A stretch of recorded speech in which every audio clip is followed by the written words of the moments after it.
नमस्कार दोस्तों, आप सभी में विराजमान परमपिता परमात्मा को मेरा नमस्कार। एक दुख की बात है दोस्तों कि फिलहाल हमारे देश में एक फैशन चल रहा है। इसमें हम सभी हिंदू एक दूसरे को नीचा दिखाने की पूरी कोशिश करते हैं। मैंने देखा है कि अक्सर लोग ब्राह्मण, क्षत्रिय, वैश्य और अन्य जाति के लोगों को परस्पर एक दूसरे से नीचा दिखाने की कोशिश करते हैं, जबकि हम भूल जाते हैं कि ये जो देश है जिसे हम भारत कहते हैं, जिसका भारतीय होने पे हमें गर्व है, इसको हर भारतीय ने अपने खून पसीने से सींचा है। हमारे पूर्वजों ने इसे बनाया है। तो दोस्तों, इस वीडियो में मैंने ब्राह्मणों का सत्य उजागर करने की कोशिश की है। मैं आपके सामने सारे वो साक्ष्य दूंगा जो विदेशियों ने भारत के ब्राह्मणों के विषय में कहा है। ऐसा तो भारत के साहित्य में भी बहुत कुछ लिखा गया है ब्राह्मणों के बारे में, लेकिन लोग उस पर विश्वास नहीं करेंगे। इसलिए मैं सारे साक्ष्य लाया हूं जो विदेशियों ने भारत के ब्राह्मणों के बारे में कहा था। और वीडियो की शुरुआत में मैं एक बात और कहना चाहूंगा कि मैं ब्राह्मण नहीं हूं। मैं ब्राह्मण नहीं हूं, मैं हूं हिंदुस्तानी, शुद्ध हिंदुस्तानी। तो दोस्तों, गुलामी के दिन थे। प्रयागराज में कुंभ का मेला चल रहा था। एक अंग्रेज अपने द्विभाषीय के साथ वहां आया। गंगा के किनारे एकत्रित अपार जन समूह को देखकर अंग्रेज चकरा गया। उसने दुभाषिया से पूछा, इतने लोग यहाँ क्यों इकट्ठे हुए? तो दुभाषिया बोला, गंगा स्नान करने के लिए आए सर। अंग्रेज बोला, गंगा तो यहाँ हर रोज बहती है, फिर आज ही इतनी भीड़ क्यों इकट्ठा हुई? दुभाषिया बोला, सर आज इनके कोई मुख्य स्नान पर्व होगा। अंग्रेज बोला, पता करो कौन सा पर्व है। तो दुभाषिया ने एक आदमी से पूछा तो पता चला कि आज वसंत पंचमी है। अंग्रेज बोला, इतने सारे लोगों को कैसे पता चला कि आज ही वसंत पंचमी है? दुभाषिया का जब लोगों से दोबारा इसके बारे में पूछा तो एक ने अपनी जेब से एक जंतरी निकाल कर दी और कहा, इसमें सभी तिथि और त्योहारों की पूरी जानकारी है। अंग्रेज ने अपनी आगे की यात्रा स्थगित कर दी और उसने निश्चय किया कि वो जंतरी लिखने वाले के से मिलेगा। तो ढूंढते ढूंढते जंतरी लिखने वाले के घर पर पहुंचा। एक दड़बानुमा अंधेरा सा कमरा था। कंधे पर लाल फटा हुआ गमछा, खुली पीठ थी। मैली कुचेली धोती पहने हुए एक व्यक्ति दीपक की मध्यम रोशनी में कुछ लिख रहा था। पूछने में पता चला कि वो एक गरीब ब्राह्मण था जो जंतरी और पंचांग लिखकर परिवार का पेट पालता था। उस अंग्रेज ने अपने एक वाइसरॉय को अगले ही क्षण एक पत्र लिखा। इसमें उसने लिखा था, इंडिया पर सदा के लिए शासन करना है तो सर्वप्रथम ब्राह्मणों का समूल नाश करना होगा। यह नाश करने का मतलब उनकी हत्या करना नहीं था, बल्कि उनको बदनाम करना, उनको नीचा दिखाना। जब एक भूखा दरिद्र ब्राह्मण इतनी क्षमता रखता है कि वो 2-4 लाख लोगों को इकट्ठा कर सकता है, तो सक्षम ब्राह्मण क्या कर सकते हैं? तो उस अंग्रेज के उस पत्र का ऐसा प्रभाव हुआ कि उसके बाद जो साहित्य लिखे गए उसमें ब्राह्मणों को नीचा दिखाने की पूरी कोशिश की। और उसके बाद अंग्रेजों ने ब्राह्मणों को बदनाम करने की साजिश रची। और दुख की बात तो यह है कि वही काम आज जो वामपंथी नाम के जो कीड़े हैं वो कर रहे हैं। तो ब्राह्मणों के विषय में जो विदेशी इतिहासकारों ने क्या लिखा है वो मैं आप लोगों के साथ शेयर करने वाला हूं।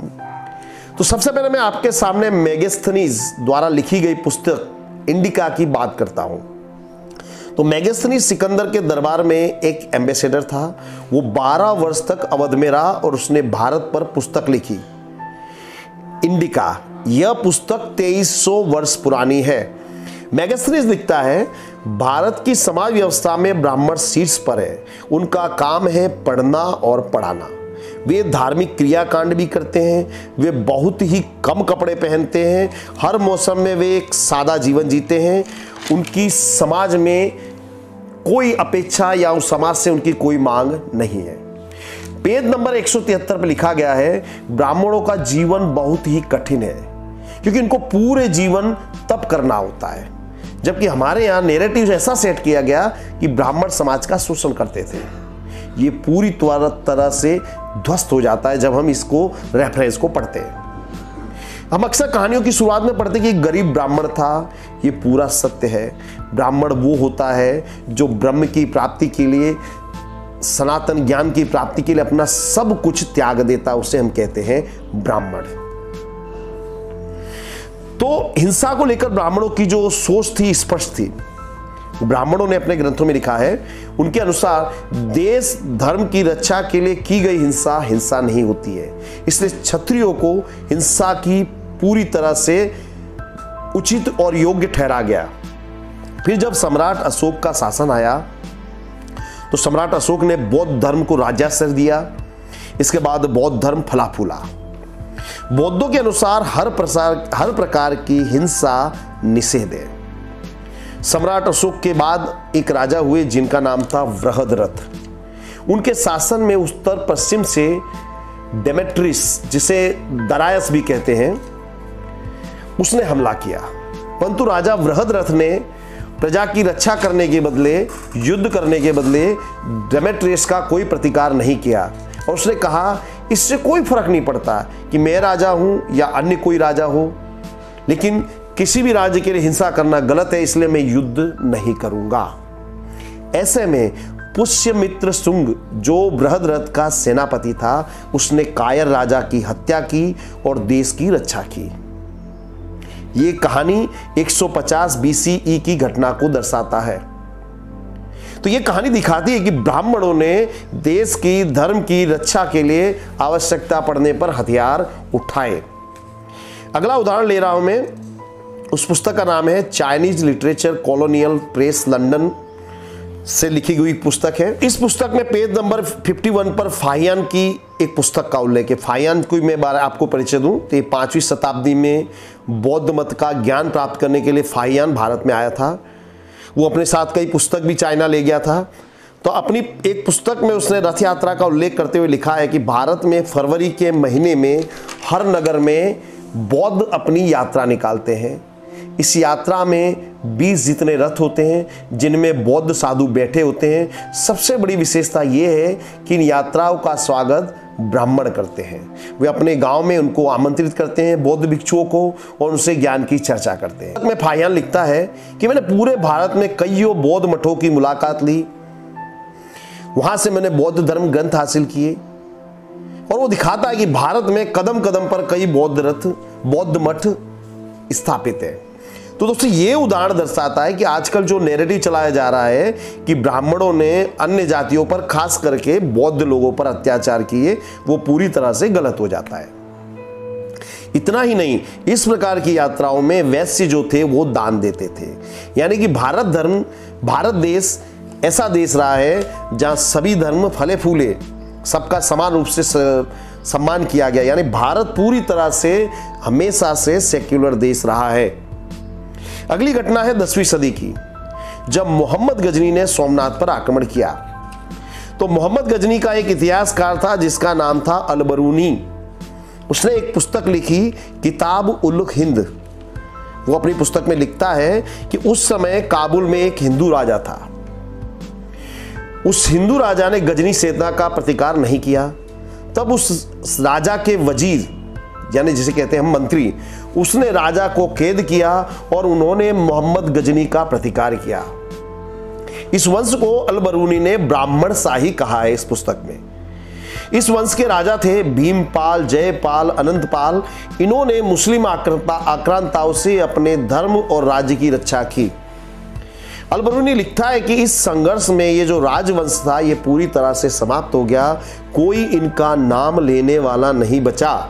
इसके बाद ही महमूद गजनी काबुल को पार करते हुए सोमनाथ आया। ये घटना दर्शाती है कि ब्राह्मणों ने हमारी धर्म संस्कृति की रक्षा के लिए सब कुछ बलिदान कर दिया है। दोस्तों ये सूची बहुत लंबी है, मैं आपको हजारों उदाहरण दे सकता हूं। इतना ही नहीं, आधुनिक समय में भी राजा राम मोहन राय, न्यायमूर्ति रानाडे, स्वामी दयानंद सरस्वती और बनारस हिंदू यूनिवर्सिटी की स्थापना करने वाले पंडित मदन मोहन मालवीय, ये ब्राह्मण थे जिन्होंने समाज को नवचेतना दी, जिन्होंने समाज का सुधार किया। तो ये दोस्तों ब्राह्मण वो लोग हैं जिन्होंने हमारी संस्कृति को बनाया, बचाया। हो सकता है कुछ आपकी या मेरी मिसअंडरस्टैंडिंग हो, कुछ गलतियां हुई हो, लेकिन हमारे देश की, हमारी इस वर्तमान दुनिया की सबसे बड़ी समस्या ये है कि हम एहसान फरामोश हो गए हैं। हमारे अंदर जो कृतज्ञता की भावना है पूरी तरह से नष्ट हो गई है। हम हर व्यक्ति, हर जाति, हर धर्म में बुराइयां ढूंढते हैं, जबकि हमें उनके प्रति एहसानमंद होना चाहिए। आई एम श्योर दोस्तों, इस वीडियो को देखने के बाद आप सत्य के काफ़ी हद तक अवगत हो गए होंगे। और दोस्तों, मैं आप लोगों से रिक्वेस्ट करता हूं कि यदि आपको ये वीडियो अच्छा लगा हो तो इसे शेयर करना। ऐसे ही मैं और भी वीडियो बनाना चाहूँगा। आप चाहते हो कि मैं किसी पर्टिकुलर विषय पे वीडियो बनाऊं तो आप अपनी राय अवश्य मेरे साथ शेयर कीजिएगा और इस वीडियो को आप जम के शेयर करिएगा, ताकि हमारे देश में जो भेदभाव की भावना है वो दूर हो सके। जय हिंद, जय भारत।